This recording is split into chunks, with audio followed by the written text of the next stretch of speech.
What's up everybody, my name is Elliott, but you can call me the Motory Notary. And remember, just because something doesn't exist doesn't mean you can't make it exist through sheer willpower and a lot of money. And that's exactly the case with the vehicle behind me. This is the Ineos Grenadier, and it's pretty awesome. Let's check this thing out. So like I said, this is called the Grenadier. And if you haven't heard of it before, it's because it's by a company that just started making cars, Ineos. But the company itself has been around for quite some time. In fact, they're actually a large chemical manufacturer based in Great Britain. Now, what is a chemical manufacturer doing making luxury off-roaders? Well, their owner, who's kind of an eccentric billionaire, Richard Branson type of guy, has been disappointed that they stopped making the original Land Rover Defender, and he didn't really think the new Land Rover Defender really cut the mustard. So he did what any other eccentric billionaire would do and decided he would make one himself. What you end up with is this, the Ineos Grenadier, a British car manufactured in France, powered by a German engine. Now that is quite the mishmash, but this thing is really, really cool. So let me take you on a tour of it and show you some of the things that I think are super neat about this thing. And then we get to drive it. So come along as we switch to handheld mode here. All right, let's get up close and personal with this wild new car. As I said before, you can tell the inspiration was the Land Rover Defender because it looks like a brand new 2024 Land Rover Defender if they continued on with that old design that kind of ended in the 90s, but I love it. It's got quite the stance, and you can see it takes up a lot of room in the studio, but it's so commanding and rugged looking. It's rugged looking because it's very, very capable, and we'll get more into that in a minute, but let's keep looking around the outside. You've got huge tires, beadlock wheels. Look in here, you can already see the suspension and how heavy duty some of these components are. For example, here's my hand, and here's this. That's a pretty meaty stabilizer right there. Nothing about this thing is not functional. It is awesome, even on the doors here. So these little bars, which are kind of hard to see with this color, they actually make little hooks, and you hook it here, and it's to store like your gear. If you have like wet boots or something that you don't want in the car, you can like hang them from the outside of the car. Same thing with these external handles, which I originally thought it was for like SWAT team type, you know, hanging on to the side and riding down the road, but no, you can tie gear to those as well. Everything has a function on this car. Moving around to the back, the other thing you can see here that you don't normally see on a car is built-in Hambach and then the French flag, because like I said, this is made in France. In fact, Ineos bought the old smart car factory in order to build these. So imagine how different that is. They used to be building the smallest cars on the road, and now they're building these behemoths. Quite something. Anyway, moving around to the back of the Grenadier now, you can see everything still means business back here. The big external spare tire and a ladder for climbing onto the roof. And if you think it's not functional, well, look, I'm up here now, and you can see it's quite the roof. I don't know what the load rating is on the roof, but I can tell you the ladder at least holds me, and you could presumably store quite a bit of stuff up there. Now, that's not all with the backside. What I love is opening this up. So it opens up kind of barn door-ish, but not in the traditional sense. So when you first click this open, you gotta unlock it first. That is key. Anyway, when you first open it, this little section is all that opens up. And this is for like quickly loading things in here. So you don't have to open up this big thing, but you can if you want to. And when you do, first of all, it's got a little assist, so it's not as heavy as a lot of these other ones with external spares. But you have all of this space. You even have these heavy-duty D-ring tie-downs at all four corners that are, well, trust me, they're in there. You even have some over here. And the seats are hard on the back, so when you lay them down, you could put quite a bit of stuff in here, and it's all very rugged, kind of almost looks like you could rinse it out. And if you're wondering what this big case is, it's for the Safari windows, and I will get to those in a minute. But this thing has quite a bit of utility. They probably could have fit a third row of seats back here, but where's the utility in carrying that many people? No, you want 4 people and a lot of stuff. But let's keep looking at this thing. So you've seen how the car is British, both with its looks and its ownership, and you've seen the portion of it that's French, its manufacturing. So what about that German part? Well, believe it or not, this thing is powered by a BMW engine. So let's take a look at it. In fact, they're not even like shy about it. It says straight up, powered by BMW externally. I mean, I like it. You know, you get a good powertrain. So let's pop this hood open, see what it looks like. In here, even this is borrowed from BMW, the pull twice to open the hood thing. if somebody makes it right, there's no reason for you to redesign the wheel or the pull handle in this case. Under the hood, you can see we have a BMW 6-cylinder. In this case, it is the turbocharged B58. And stats-wise, it's good for about 220 horsepower and 330-ish pound-feet of torque. Obviously, this is the same motor they use in like the 3 Series, the 4 Series, I think the X3. They use it in a lot of stuff, and now Ineos is using it for the Grenadier. Obviously, the horsepower and torque figures are a little different for the Grenadier because obviously they're kind of gearing it more towards low-end grunt and crawling, but it's still pretty neat that they were able to make a BMW engine work in this thing. And I mean, look, fits right in there. Other stats that matter as far as mechanical things go, not only is this thing rugged looking, but it's got some actual off-road chops as well. This thing has 3 locking differentials, solid axles front and rear, and the locking portions, you can lock the rear, you can lock the front, and you can lock the center differential. Pretty awesome off-road stuff there. And speaking of how to do that and where those switches are, let me show you the switches on this thing, which might be the coolest part of this already awesome car. All right. Ugh. Climbing into the Grenadier, which is quite a hop up there, you are greeted with, well, honestly, a ton of stuff. And one of the first things I noticed were the amount of grab handles. You've got one right here, got another one right here, and you've even got one over here, so there's no shortage of places to hold on, which is probably a good thing for an off-roader as capable as this one. Another thing you notice is you have Recaro seats. Now this is the Fieldmaster edition, which is kind of the higher of the 2 trim levels offered here, but they're great. They're very comfortable and supportive, and interestingly enough, manually adjustable.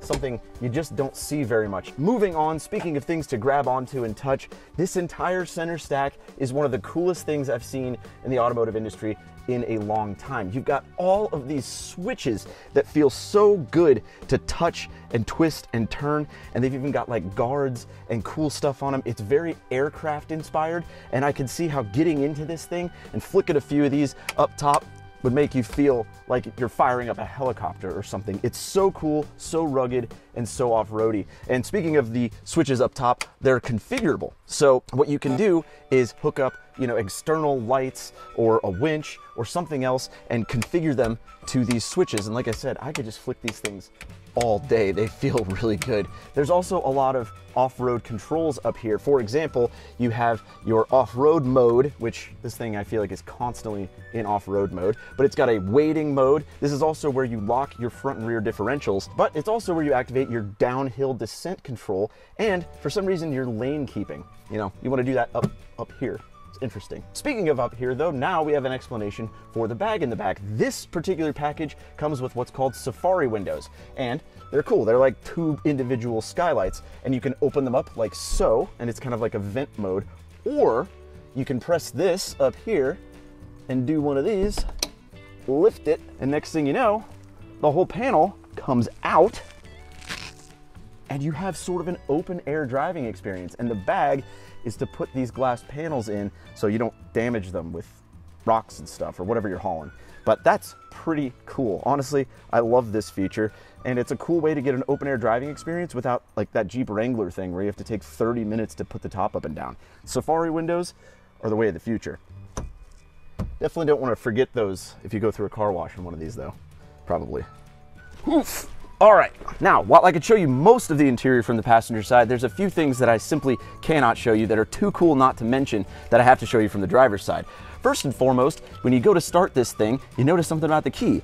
Yeah, it's got a fob, but this one has a switchblade key, and you do have to use the key to start that. I haven't seen one of these in a while, but it's kind of welcome. And when you insert the key, you notice some other stuff about the Grenadier. Like, for example, right in front of me, there is no driver's like gauge pod. In fact, there's this little tiny thing, and this is where all of the warning lights are housed. In fact, there are a lot of them. I mean, like 45 warning lights that all test themselves when you turn the key. It's almost like, whoa, man.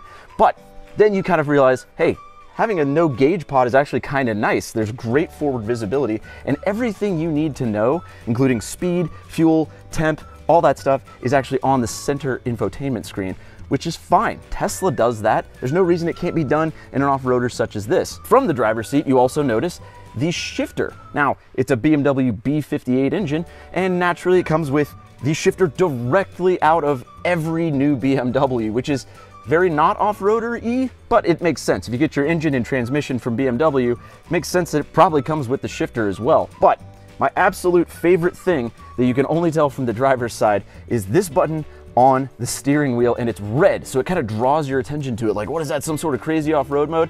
No, no, no. It's a little bicycle button, and above it, it says toot. Now, what you might think is this a button for when you fart or to let the car fart, but nope. What it does is it gives you a second horn. So this thing has two horns. It has your loud one, really loud in here, and then it has toot for like city situations. See, it's so nice. That's a toot. It also has a bicycle on it, which kind of leads me to imply every time you're behind a bicycle that you just need to go, just let them know, hey, there's a Grenadier behind you. But it's a very British feature. Bentleys and stuff have them. I think they call them like town horns and whatever, regular horns. But I absolutely love the accessibility of the toot button. And if I had one of these, well, you can imagine I'd be tooting all over this city. Speaking of tooting all over this city, let's get this thing out on the road. See how she drives. Okay, driving the Ineos Grenadier. And I'll tell you what, the first thing you notice is this driving position. I mean, it's a big vehicle, but you are very up high in it, and you can see everything for seemingly miles around you. I mean, look at this. My shoulders are well above the windows. It's clear visibility out front. It also clicks at you a lot if you go slightly over the speed limit. But the visibility is just excellent. This is what it was like driving an old school off-roader, but somehow they managed to make it in 2024 with this kind of visibility. This is fantastic. Now, some of you might be wondering, well, this brand is fairly new. I didn't know you could get them in Wichita, Kansas. And that's the thing, you can't yet. In fact, the group I'm working with is trying to get a dealership in Wichita, Kansas, but to do that, we actually kind of need help from you guys. I've left a link in the description where you can kind of fill out a little form that says, yes, you're interested in the brand Ineos and you'd love to see Wichita have a dealership. It's pretty easy. You just fill out your name and stuff. I've done it. It takes 2 seconds. And like I said, you could help Wichita get an Ineos dealership. I mean, how fun would it be to see like me, Tyler, John Ross doing things with these around here? Well, we could with your help. So it'd be a huge favor if you guys could fill out that form. The people that are trying to get the dealership did me a huge favor by letting me borrow this thing. So it'd be cool if you guys could do that for me. I'd appreciate it. But anyway, back to the driving experience. In addition to being up high and stuff like that, I was always wondering about the steering, because if you've ever driven, I know I'm speeding, you don't have to click at me. If you've ever driven anything that's off-roady, you know that, well, the steering can be wandery. I'll tell you this, I've driven this one quite a bit, and I drove one last weekend, a different one, so I've got a little bit of a sample size. It's not bad at all. Now, it's not like a Corvette, because I'm on huge off-road tires, and we're on solid axles all around, and, well, we're up high. That just comes with a certain territory. But it's way better than a Wrangler, which I know is a low bar, but it's pretty darn good. And like I said, for a price of $82,000, this thing kind of holds its own way better than a G-Wagon. Those are pretty darn wandery as well. Now, as far as power goes, like I said, we got a turbo B58 here. Can it keep up with traffic? Well, yes. And it's got the ZF8 transmission, which bangs off shifts as fast as you can imagine. And of course, it's clicking at me like a dog again because I've exceeded the speed limit just there. But again, unlike a Wrangler, which feels like it's constantly out of breath and you cannot get it to go fast enough, well, this has more than enough power, and it feels like, even though I'm in high range, more than enough torque to get the job done off-road. I mean, overall, I'm so used to big off-roaders like this kind of being dogs that, well, this is a welcome surprise. Now, this is obviously going to be just an on-road test because I don't know if you can tell from the scenery around me, even though it's buildings right now, we're in Kansas and everything is pretty flat, and we kind of have to seek out areas to go off-roading. Now, that being said, I'd love to do some in the future, and when I do, this thing has some really cool modes. So you go over here to the infotainment, you hit off-road, and here you are presented with a suite of things. First one, attitude, which I'm not having any of right now, but it's got, you know, shows you what angle you're at, shows you your steering angle, all that good stuff for off-roading. Next one is temperature. This one's probably my favorite menu because it shows you the temperature of your gearbox, your transfer case, it shows you the PSI of each tire, but more importantly, it shows you the temperature of each tire. Now that is a feature that is normally only reserved for like supercars and Corvettes, knowing the actual temperature of each tire. Moving along, you have one called Pathfinder, and all that does is if you're going off-road and you're making your own trail, this will like use GPS to map it for you so you can go back and do it again in the future. Next one, statistics. Now this one kind of just keeps track of your change in location and altitude over time. And let me tell you, this being a Kansas Ineos, this graph is fairly flat. The next one and last one is not my favorite, but it is the funniest to me. It's electrical, and it shows you the rate of charge that your battery is experiencing, the current voltage, and its state of charge, but more importantly and funniest to me, its temperature. So if you ever wanted to know the battery temperature in your Ineos, well, you can do it. Now, I know that there is a real life use to that with all these switches and stuff like that. You really could be putting an electrical load on this thing, so it is good information to have. But for just a normal person, they're gonna look at this and be like, what? Why do I need to know the temperature of my battery? But it's got a lot of cool features. This whole infotainment thing is great. I even love how when you're sitting still, it switches from giving you instant, economy, where it says, oh, you're getting 40 miles to the gallon or whatever. It stops and it just gives you your fuel burn. So it'll actually say right now we're burning 0.6 gallons an hour, which, like I said, if you're running an electrical load and letting this thing idle for a while, that's good information to have. Speaking of mileage, this thing gets about 15 city and remarkably 15 highway, which is good. It's consistent. But I mean, that's not unheard of, and most people in the community are saying they're seeing better numbers than that. And like I said, man, there's just so much stuff to look at in here and mess with, and it's just so cool to be in here. And oh, hold on, cyclist. I tooted at him. I had to let him know. I had to let him know an Ineos was coming. That's what the button is for. Poor guy, he had no idea there were cars on the road until I tooted about it. Now, this thing, it really is awesome. I'm glad I had the opportunity to drive it.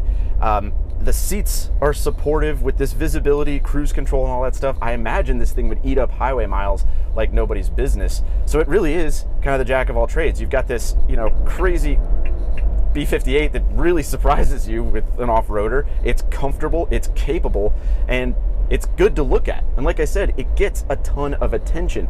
Even driving around during this review and the one I drove last weekend, people take pictures of it at stoplights. I've been asked to roll my window down and people are like, what is it? Where can I get one of those? I imagine this thing would shut down a Cars and Coffee in a very positive way. And I'm not just tooting its horn, even though I kind of am. No, this thing's really great. I'm happy I've had the opportunity to drive it. And with your help with filling out that form, I could have many more opportunities to drive Ineos Grenadiers. And in fact, like I said, we could have Tyler, me, John Ross, Jake. We could all be in one of these at some point if we get a dealership. And it would be great if you guys could help out with that. But with all that said, let's head back to the studio. So there you have it, guys. This is the Ineos Grenadier, a truly modern take of the classic Land Rover Defender, owned by a company in England, manufactured in France, and powered by a German motor. It is quite the mishmash, but for $82,000, it's better than its competitors, it's cheaper than its competitors, and in almost all cases, it's more capable than its competitors. And you can almost bet your bottom dollar that your neighbor doesn't have one of these, so it's got the cool factor way up here. And speaking of your neighbor not having one of these, Wichita is trying to be able to be one of the places that you can get these. Like I said in my driving video, we are actively trying to get an Ineos dealership, and you guys could help make that happen. All you have to do is follow the link below and fill out the information and say, yes, you're interested in Wichita having an Ineos dealership. Even if you don't live here, we serve kind of quite a large market. We're very centrally located, and honestly, wouldn't you love to see some of us around here get these and do fun things with them?